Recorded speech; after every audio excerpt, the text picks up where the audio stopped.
بسم الله الرحمن الرحيم الحمد لله رب العالمين والصلاة والسلام على أشرف الأنبياء والمرسلين نبينا محمد وعلى آله وصحبه أجمعين أما بعد. Nous poursuivons notre lecture du livre de l'imam Al-Hafiz Abu Zakaria Yahya Muhyiddin ibn Sharaf An-Nawawi Shafi'i rahmatullahi alayhi rahmatan wasi'ah. Nous sommes toujours dans le hadith, dans le second hadith, le hadith الثاني, hadith Jibril alayhi salam. Hadith qu'on appelle le hadith Jibril alayhi salam. On avait vu dans le cours précédent Al-Maratib al-Thalatha, Maratib al-Din al-Thalatha. On a vu les trois niveaux, les trois maratib, les trois niveaux dans la religion. Martabatul Islam, ou Martabatul Iman, ou Martabatul al-Ihsan. Le niveau de l'Islam, musulman. Le niveau de al-Iman et le niveau de al-Ihsan. Donc quand on regarde ce hadith, on voit que ce hadith nous montre qu'il y a plusieurs niveaux. Il y a trois niveaux. Donc, tout musulman n'est pas forcément mu'min. Et tout mu'min n'est pas forcément muhsin. Donc tout musulman n'est pas forcément un croyant en tant que tel. Oui, il a la foi en Allah tabaraka wa ta'ala, bien évidemment, mais pas un croyant en tant que tel comme il se doit. كذلك أيضا tout mu'min n'est pas forcément muhsin. N'est pas forcément muhsin. On rappelle que al-ihsan c'est l'excellence. Par contre, tout muhsin est forcément mu'min et est forcément musulman. Tout comme tout mu'min, tout croyant est forcément musulman. قالت الأعراب آمنا قالت الأعراب آمنا قل لم تؤمنوا ولكن قولوا أسلمنا ولم يدخل الإيمان في قلوبكم. Et les Bédouins ont dit, nous avons la foi. Amanna. On a l'iman. Nahnu mu'minoun. Qul, dit, lam tu'minu. Non, vous n'avez pas encore la foi. Vous n'avez pas encore l'iman. Walakin qulu aslamna. Dites plutôt, nous nous sommes soumis. Nahnu muslimoun. Donc on voit ici dans ce verset qu'il y a donc des maratib, des niveaux, comme cela est mentionné dans ce hadith. Ensuite, nous sommes arrivés donc, après tout ça, nous sommes arrivés à la parole, à la question de Jibril alayhi salam lorsqu'il dit فَأَخْبِرْنِي عَنِ السَّاعَةِ. فَأَخْبِرْنِي عَنِ السَّاعَةِ. Informe-moi concernant au sujet de l'heure de la résurrection. الساعة. قال ابن جماعة الشافعي رحمه الله تعالى في التبيين قال الساعة هي القيامة عن زمن وجودها سميت ساعة وإن طالت باعتبار أول أزمنتها فإنها تقوم في بغتة فإنها تقوم في بغتة. Donc الساعة, l'heure avec un grand H, signifie ici quoi donc? Le jour de la résurrection. Al-Qiyamah. Al-Qiyamah. Elle a été appelée l'heure, bien que le temps, son temps imparti peut être beaucoup plus long.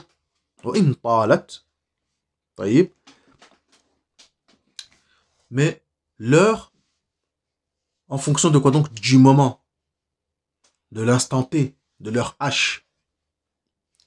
Et aussi car elle va venir soudainement, fi barta. Soudainement.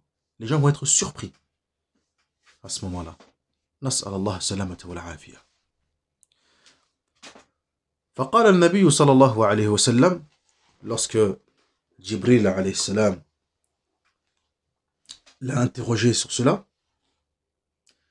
le prophète صلى الله عليه وسلم ماذا قال؟ ما المسؤول عنها بأعلم من السائل. L'interrogé n'en sait pas plus que celui qui l'interroge. قال الله تبارك وتعالى إن الله عنده علم الساعة. إن الله عنده علم الساعة. Allah tabaraka wa ta'ala, à lui revient la connaissance de l'heure. La ya'lamuha illa hu. Personne en a connaissance si ce n'est lui subhanahu wa ta'ala. Et dans le hadith sahih également, hadith Abdullah ibn Umar, rapporté par Al-Bukhari, rahimahullah ta'ala, où le prophète sallallahu alayhi wa sallam dit Mafatihul ghayb khamsun, la ya'lamuhunna illa Allah. ثم تلا قوله تعالى إن الله عنده علم الساعة إلى آخره. Il a dit les clés de l'invisible sont au nombre de 5. Personne ne connaît ces fameuses clés si ce n'est Allah tabaraka wa ta'ala. Et il a resté le verset Inna Allah indahu ilm as-sa'a. Et Allah azza wa jalla à lui revient uniquement la connaissance de l'heure, etc. Idhan, donc, barakallahu fikum, ilm as-sa'a, l'heure, on n'en a aucune idée. Hatta al-Nabi sallallahu alayhi wa sallam, il n'en a aucune idée. Il ignore à quel moment cette heure-là va arriver. Cela dit, avons-nous des signes? قال جبريل عليه السلام فأخبرني عن أماراتها. فأخبرني عن أماراتها. Informe-moi au sujet de quoi donc? De ces signes. De ces signes précurseurs. Donc, c'est qu'il y a des signes. Al-amara, قال ابن جماعة رحمه الله تعالى, الأمارة أي شرائط علاماتها. Les signes, des éléments indicateurs. كما قال تعالى في قوله تعالى في سورة محمد وقد جاء أشراطها. فقد جاء أشراطها. Et ces signes sont déjà venus. Des signes précurseurs sont déjà existants. Tamam. Donc, al-amara, ce sont ash-shara'it, les signes. Donc dans ce hadith, le prophète sallallahu alayhi wa sallam a évoqué et mentionné des signes. Parmi ces signes, la décadence et la dégradation des mœurs. Beaucoup d'enfants manqueront de respect à leurs parents et se comporteront à leur égard comme fait le maître avec ses esclaves. Ici on fait allusion à quoi donc? À la parole du prophète sallallahu alayhi wa sallam. Antalida wa antalida al-amatu rabbataha. Lorsque tu verras, barakallahu fikum, lorsque tu verras la servante engendrer sa maîtresse. Les ulama, ils ont discuté sur le sens de ces propos du prophète sallallahu alayhi wa sallam. Qu'est-ce que cela signifie? Est-ce que cela signifie que les enfants, comme ici, manqueront de respect envers leurs parents ou autres, etc. Ceci fait partie de l'une des explications qui ont été données par les ulama concernant le sens de ce hadith et le sens de ces propos du prophète sallallahu alayhi wa sallam. وأن تلد الأمة ربتها. طيب.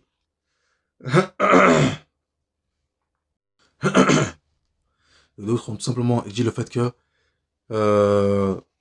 il y a la multiplication, le fait que il y aura un moment où les gens prendront beaucoup d'esclaves. Beaucoup d'esclaves. فتجد السرية مولودا من سيدها. Tamam. Et le fait que les gens auront beaucoup d'esclaves et des servantes, etc. Et la akhrihi, et ben certaines de ces servantes tomberont enceintes, etc. et auront des enfants. Et ces enfants-là seront quoi donc? Seront des esclaves. Et la akhrihi. C'est des kalams, des explications qui ont été données par certains ulama et certains savants. Mais ce qui revient beaucoup, c'est la décadence et la dégradation des mœurs. Ensuite, dans le hadith, qu'est-ce qu'il mentionne? Il dit également que tu verras, lorsque tu vois,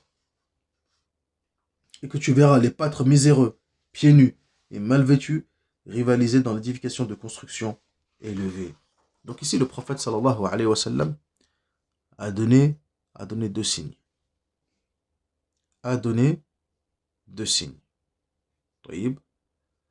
Le premier, la servante engendrera sa maîtresse. Et on a donné les sens que cela pouvait dire, comme l'a mentionné Ibn Jama'a, rahimahullah ta'ala, dans son explication de At-Tabyin. Et aussi également le deuxième signe, c'est quoi donc? La construction, l'édification de construction élevée. le fait que les pâtres miséreux, pieds nus et mal vêtus, rivalisent dans l'édification de constructions élevées. Donc les gens les plus vils deviendront les dirigeants de la communauté. Les responsabilités seront données à ceux qui n'en sont pas dignes. Les richesses seront abondantes. Les gens vivront dans l'abondance et feront montre de prodigalité. Allahu Akbar. Ils rivaliseront dans l'édification des constructions élevées et se vanteront de l'abondance entre leurs mains des biens et du mobilier.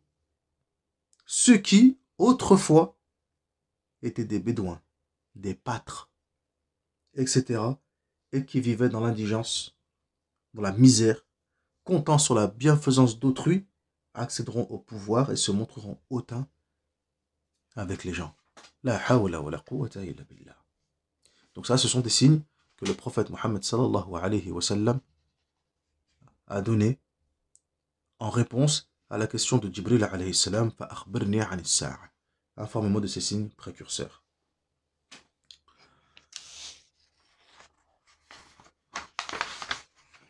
Il faut savoir, ya ikhwan, que les signes précurseurs de la fin des temps sont de plusieurs types.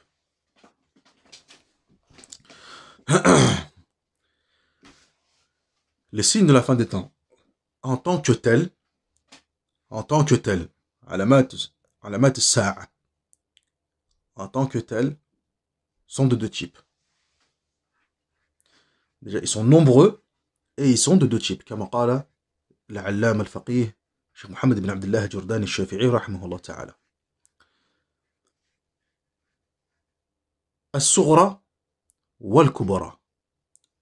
On a les signes mineurs et les signes majeurs. Les signes mineurs, comme ceux qui ont été évoqués dans ce hadith, dans le hadith du prophète sallallahu alayhi wa sallam, hadith Omar, hadith Jibril. Les deux signes qu'on a lus il y a quelques secondes. Ou encore, qabd al-ilm, bimot ahlihi. Le fait que Allah Azza wa Jal prendra la science, prendra cette science en faisant mourir les ulama, les savants. Wa kathatu zalazil wal fitan, la multiplication des tremblements de terre, des troubles, wa zina, de la fornication, wa sharb al-khamr, consommation d'alcool, wa riba, de l'intérêt, wa uquq al-walidayn, la rupture des liens de parenté, etc. Les signes sont nombreux. تجاهر بالمعاصي وإضاعة الصلاة والأمانة وتعطيل الحدود وقلة الأمر بالمعروف والنهي عن المنكر, etc. Le fait, les gens vont exhiber leurs péchés, leur désobéissance à Allah Azza wa Jal. Les gens vont commencer à délaisser la salat, à délaisser l'amana, le dépôt, etc. Et ensuite, on a les grands signes, les signes majeurs. Les signes majeurs. Comme Zuhur al-Mahdi, l'apparition du Mahdi, wa Khuruj Dajjal, la sortie de l'Antéchrist, wa Nuzul Isa alayhi salam, la descente de Isa alayhi salam, wa Khuruj Ya'juj wa Ma'juj, la venue de Gog et Magog, wa Tulu' al-Shams min Maghribiha, le lever du soleil de son couchant, etc. Donc on a les signes majeurs, les signes précurseurs majeurs et les signes précurseurs mineurs. Donc ça, ce sont les signes en tant que tels. En tant que tels. Ensuite, on a les signes du point de vue de leur apparition. Et là, les ulama disent que les signes sont de trois types à ce niveau-là. Les ulama yaqouloun que les signes du point de vue de leur apparition, ils sont de trois types. On a les signes qui sont déjà venus, qui sont déjà apparus et qui ne sont plus présents, comme la venue du prophète Mohammed sallallahu alayhi wa sallam, qui est un signe parmi les signes de la fin des temps. Et celui-ci est décédé, sallallahu alayhi wa sallam. Innaka mayyit wa innahum lamayitun. Thumma innakum yawm al-qiyamati tub'athun.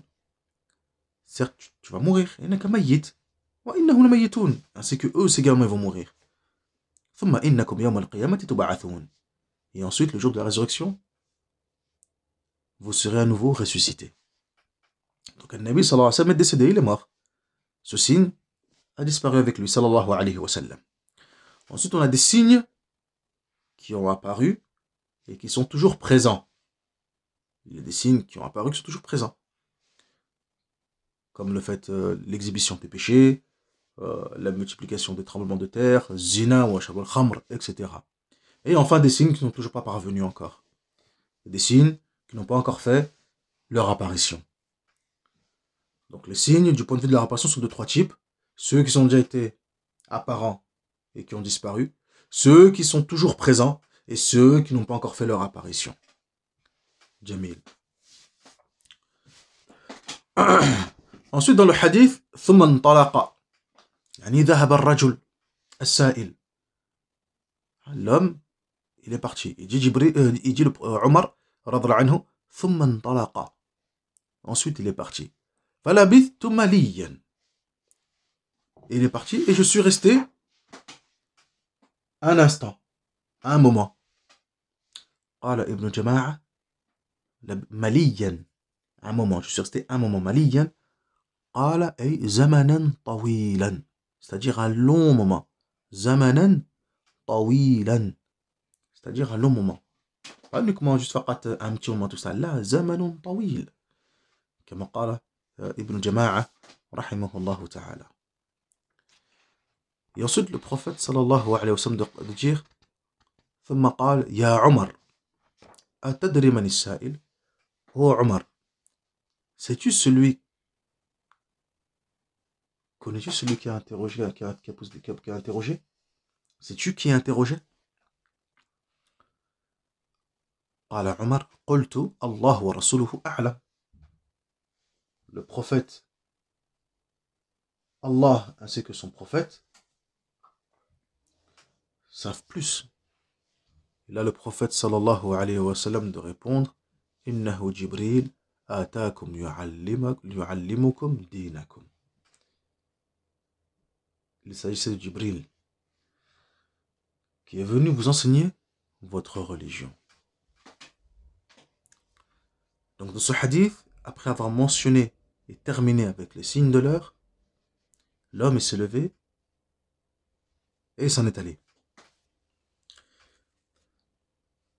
Dans ce hadith, le prophète sallallahu alayhi wa sallam n'a mentionné uniquement que deux signes. Pourtant on a vu que les signes sont nombreux. قالوا العلماء لعل اقتصر المصطفى صلى الله عليه وسلم على ما ذكره هنا لقرب وقوعه فحذر الحاضرين منه. Donc qu'est-ce qu'il dit Cheikh al-Faqih Mohammed ibn Abdullah al-Jurdani al-Shafi'i rahimahullah ta'ala? Il nous dit que le prophète sallallahu alayhi wa sallam, sans doute, il s'est contenté uniquement d'évoquer ces deux points, étant donné que ceux-ci allaient se réaliser très rapidement, dû au fait de la proximité de leur apparition. Donc il a voulu mettre en garde ceux qui étaient présents, l'assemblée. Dans ce hadith, ikhwan, qu'est-ce qu'on voit? On voit l'importance de quoi donc? Le devoir de rechercher la science, de talab al-ilm. Le devoir de rechercher la science. Al-Muslim ne doit poser de questions que sur ce qui lui est utile, dans sa vie d'ici-bas ou dans l'au-delà. Dans sa vie d'ici-bas ou dans l'au-delà. Celui qui, assistant à une assemblée de sciences, remarque que les participants ont besoin d'être informés sur un sujet, se doit de poser les questions adéquates, même s'il en connaît la réponse. Et les autres assistants, présents dans l'assemblée, en tireront aussi profit.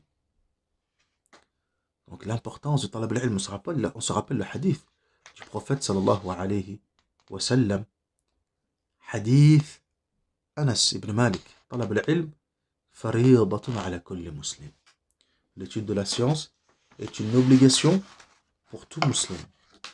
L'étude de la science est une obligation pour tout musulman. Ou encore la parole du prophète sallallahu alayhi wa sallam, pour revenir sur le fait de poser des questions.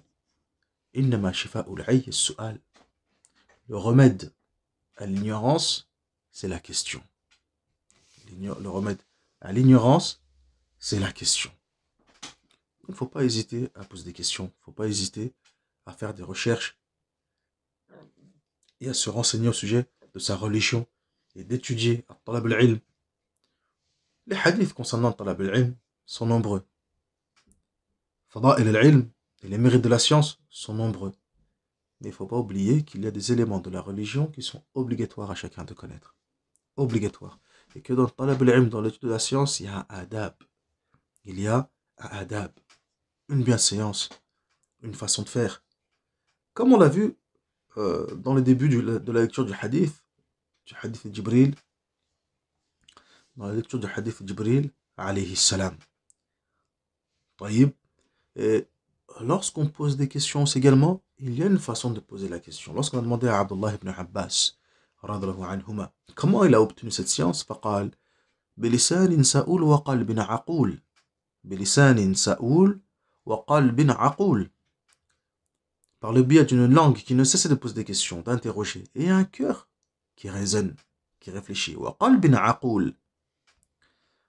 Donc il est bon d'interroger, de poser des questions, ولكن, comme dans le hadith du prophète sallallahu alayhi wa sallam, احرص على ما ينفعك. احرص على ما ينفعك. طيب, cherche et cours après ce qui t'est utile. Après ce qui t'est utile. Et non pas des questions, barakallahu fiikum, qui n'ont ni queue ni tête, ou des questions pour montrer son ilm ou autre, etc.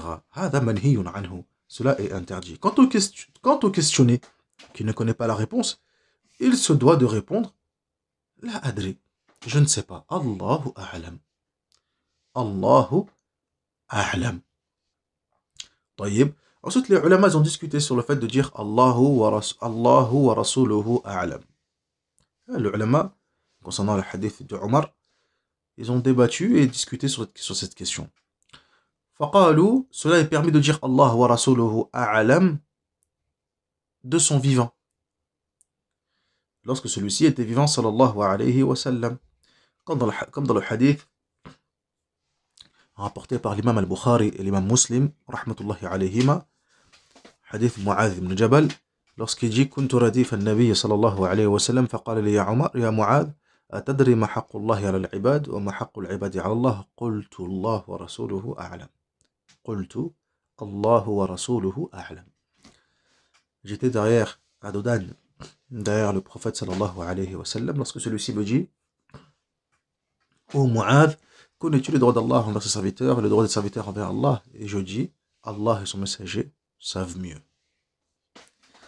Donc les ulama, qu'est-ce qu'ils ont dit de son vivant, du vivant du prophète sallallahu alayhi wa sallam? Naam, il est permis de dire ça. Allah wa rasuluhu a'lam. Par contre, après sa mort, là, Allahu a'lam. D'autres ont répondu, s'il s'agit de umur ad-din, de la religion, etc., et l'akhiri, il est permis de dire Allah wa rasuluhu a'lam. لأنه أعلم الخلق بدين الله تبارك وتعالى. Car c'est lui le plus savant parmi les créatures de la religion d'Allah tabaraka wa ta'ala. Étant donné que c'était lui le vicaire de sa religion, de la religion d'Allah azza wa jal subhanahu wa ta'ala.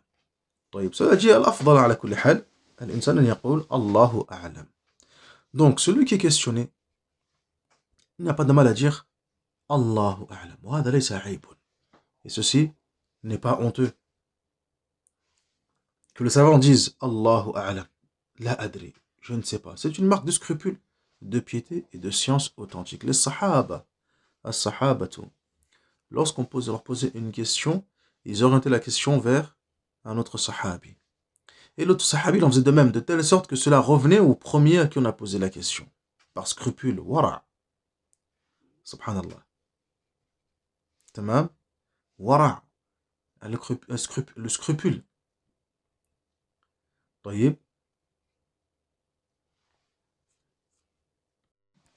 Et le scrupule, muhim jiddan, c'est très important. D'ailleurs, le hadith du prophète sallallahu alayhi wa sallam, dinukum al-wara'.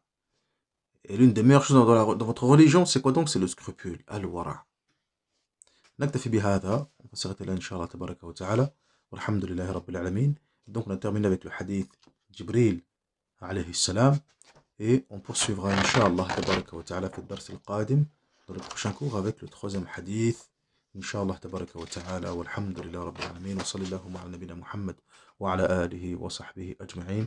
سبحانك اللهم وبحمدك أشهد أن لا إله إلا أنت أستغفرك وأتوب إليك. نسأل الله الكريم رب العرش العظيم أن يرزقنا وإياكم العلم النافع والعمل الصالح والدعوة إليه والصبر على الأذى فيه، والحمد لله رب العالمين.